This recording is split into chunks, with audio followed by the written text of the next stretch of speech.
African Views. The time is 10 minutes past 9 a.m. Central African time. And we're going to be switching gears now to, I think, a very important turn of events, turn of affairs. Yesterday, the world's highest court has delivered a powerful verdict telling Israel it must immediately allow humanitarian aid into Gaza and stop using starvation as a weapon of war. In a unanimous ruling, the International Court of Justice said Israel, as the occupying power, is legally obligated under international humanitarian law to ensure that Palestinians in Gaza have access to food, have access to water, fuel, medicine, and shelter. The court also rejected Israel's accusations that the UN's main relief agency, UNRWA, is infiltrated by Hamas, saying those claims are unproven and cannot justify the blanket suspension of aid into Gaza.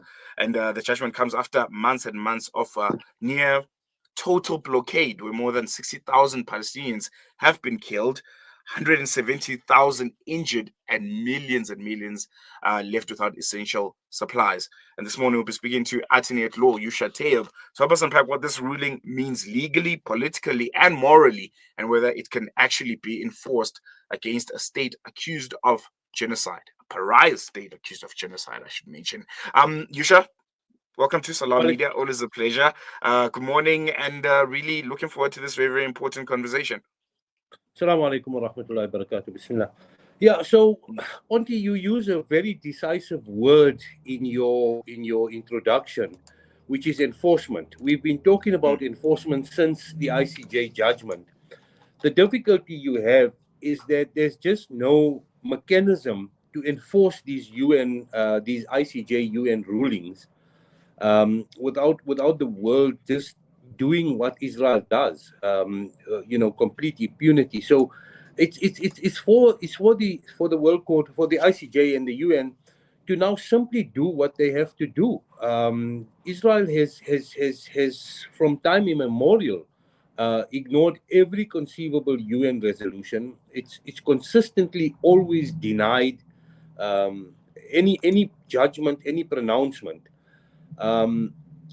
Politically, there is the potential for other states to further condemn Israel, but that's all we get. We get a condemnation. Similarly with South Africa, I mean, they're being hailed as the heroes for bringing the ICJ matter, but you will recall in that time, and the unions will verify, that there was still continued economic ties. So, we seem to not want to do an all or nothing approach. And it seems like most states in the world also want, for some other reason, to retain a relationship with Israel, condemn it on the one hand, and then still maintain relations on the other hand. So, this duplicity is something we've spoken about repeatedly on a number of shows, Ponti. For me, the enforcement, the word you used, enforcement, is a problem, and it does not make sense that in this time and age we have a world court that cannot give effect to its judgment. So we live in a theory and we can't practice. And as a Muslim, it's very difficult to live by that standard. So enforcement is a genuine issue. Politics is dirty business because, like I say, ICJ case on the one hand, supreme morality on the issue, but continued economic and political ties. So this duplicity is a problem, and the fact that the supposed highest court in the land doesn't have the tools to effect its judgments, its rulings, advisories, and therein lies the difficulty. And I think that's the most, I think, important aspect of this, the fact that there's ultimately no accountability or enforcement of these rulings.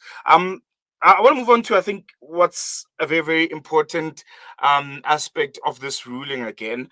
The ICJ clearly also dismissing Israel's claims that UNRWA is compromised by Hamas links. How important is this part of the ruling in restoring credibility to UN humanitarian operations, because they've been very critical when it comes to their operations in Gaza and the provision of aid? Yeah, so look, I mean, Norway initiated this request for the advisory, and they're not only asking for the UNRWA's services to be restored, they're asking for every conceivable NGO that is doing aid work. And in the judgment, there is a clear reference to this Gaza Humanitarian Foundation, which was formed by Israel, Mm, not being sufficient for their purpose. And also in their judgment, in the advisory, they've instructed that the international ICRC, the medical institution, be permitted to visit prisoners and continue its work. So look, let's first deal with the association between the UN agencies, NGOs, and Hamas. It's always been alleged, and now there's no evidence to prove it. Whether the world will see that, I hope. But clearly, Hamas was not abusing uh, its mandate, and it continued to allow these NGOs and UNRWA and other agencies to continue to do the work for the people of Gaza, and it continued to do what it must do. So there's complete absolution there, and hopefully the world will see that. There's no duplicity there. And then, insofar as the advisory is concerned, it goes well beyond just providing aid. It wants to restore the rights of the people of Gaza, insofar as the prisoners are concerned. So every conceivable assistance must be returned. And as you indicated into the introduction, as the occupying power, it has to allow these services in terms of the Geneva Conventions to happen. So ultimately, I think Hamas one is absolved. But whether Israel now is going to allow anything to be done is still problematic. The intention was to eliminate Hamas within a few days. That hasn't happened, despite what every other world power has done to Hamas in the meantime.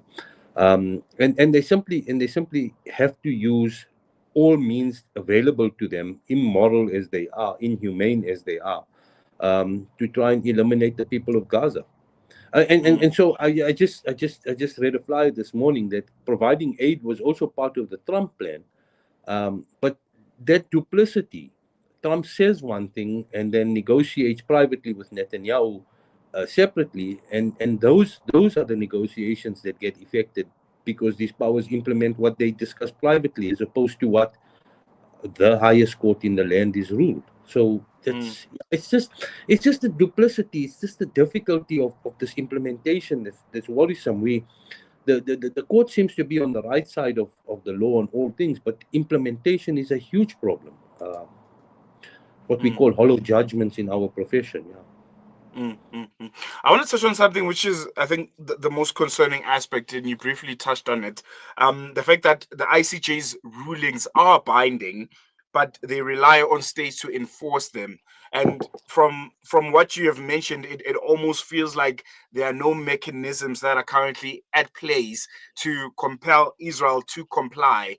Um, from that aspect, should we still see institutions like the ICJ, like the UN, as institutions that are credible, as impactful institutions, or they're just ceremonial? They are just symbolic because ultimately their judgments, their rulings don't trickle down to the people on the ground. They are not felt in real terms by the people of Gaza in this instance. And it looks like there'll be precedent that's being set that, the ICJ, the ICC, the UN can say whatever they want, but ultimately nothing will happen if the state that is being put in front of the court and has those rulings against decides not to comply.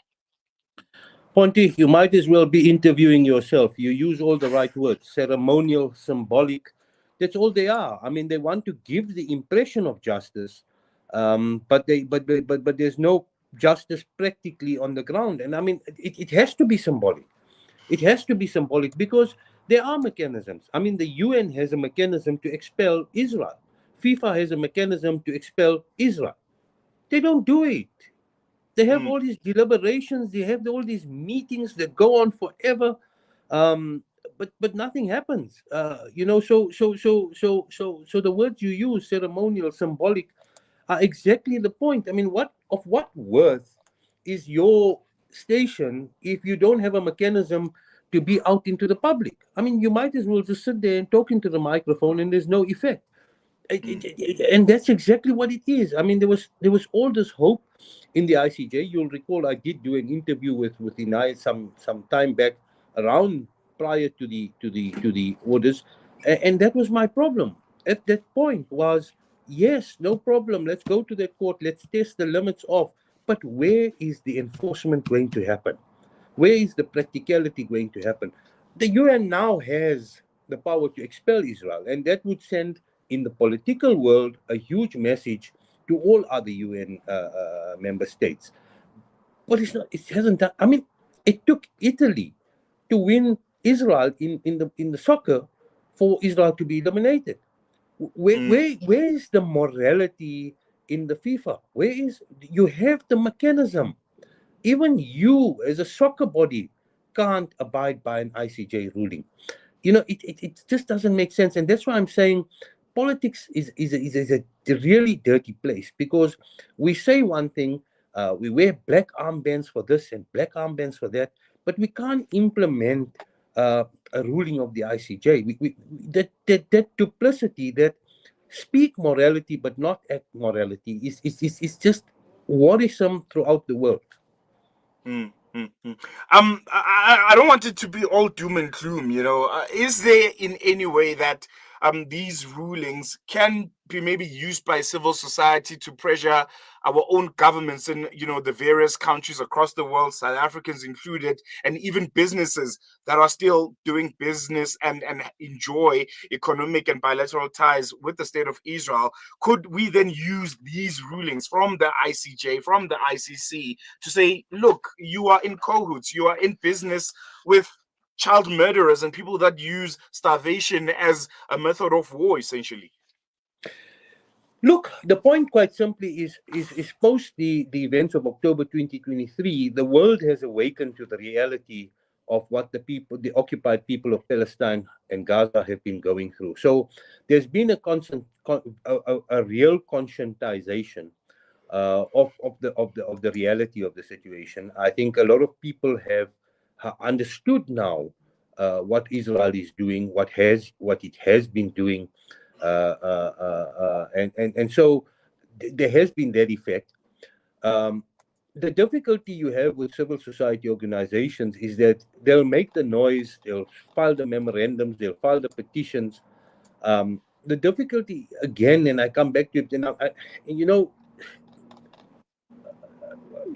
not doom and gloom, but the reality is that nothing is happening, and so the duplicity of an ICJ application versus economic trade worries me, Mm, because the morality of it all is we still got to maintain this relationship, and the reason is why we must simply cut ties. I mean, you know uh, I was very perturbed during these negotiations and ceasefire as to why Hamas still continues to participate in negotiations. But I mean, a lot of my colleagues and friends and brothers, have discussed, and it's an ongoing discussion. But I mean, there's they've said at the outset there's no place for Hamas in these negotiations, and there's no place for Hamas in the future. And so we'll still negotiate with you, but there's no place for you in the future. It doesn't make sense. None of this makes sense. And the issue really is power and money, and the West supposedly has all of that. And so that is what controls what will happen. So despite civil society saying A, B, C, D, and making all the noises and demonstrating in every capital city of the world, nothing has practically been achieved. I mean, we've seen these pictures coming out of European countries, um, thousands upon thousands of people demonstrating, waving the Palestinian flag. um, standing up on a human rights podium and doing all these things. But I mean, other than the fact that some governments, I mean, for instance, in this instance, Norway has initiated the process, like South Africa initiated the ICJ process. There's a consciousness, there's a level of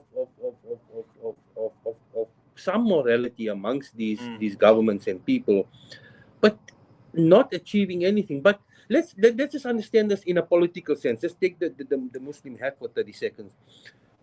The disobedience of Israel in all of these resolutions has happened before. It's now going to happen again. Nothing happened in the past. What is the likelihood of anything happening now or in the future? It simply negates every ruling issued against it. It negates every resolution. It acts with complete impunity, supported by the most powerful governments in the world. So, you know, ultimately, I don't know. I'm happy that there's a conscientization. I'm happy that there's a reality that people are seeing that they never saw before, that we saw early in our lives because we were exposed to it. And more people are seeing that. So from that conscientization point of view, I'm happy that people are seeing the reality of this nation and what it is capable of, and why they will probably, not probably, why they will be the men and stones referred to in the Quran, um, of the fire, and ultimately, I just, it's strange for a country. Norway's always been a human rights conscious organization. I remember from the apartheid days, they made a lot of noise about apartheid, and they're still making a lot of noise about this. So they're a fairly conscious government. But I just don't know that the politics and the economics allows it to do what it must do in regard to enforcement of the orders and advisories they obtain. And that for me is the problem. We started with the word enforcement, and I'm still at the word on enforcement, because politics and economics muddies everything. Most definitely, and I think that's the sad part. Yousha Tayob, Jazakallah so much for joining us. Always a pleasure having you here on Salam Media, and for those legal insights that you always offer us. Really appreciate it. Jazakallah. Assalamu alaikum wa rahmatullahi wa barakatuh. There you go, Yousha Tayob, Attorney. Yeah, I think drawing a really, really bleak kind of picture of what should be a landmark International Court of Justice ruling, which is essentially ordering Israel to allow unrestricted humanitarian aid into Gaza.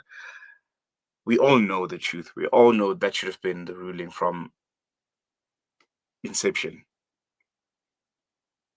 But whether Israel complies or doesn't comply, which is likely the case, the ICJ's ruling and judgment now stands as another chapter in the global pursuit for justice for Palestine, and a test of the world's moral will to enforce it. So if you just joined us, in plain terms, yesterday the ICJ has ordered Israel to let humanitarian aid into Gaza without delay or obstruction as an occupying power.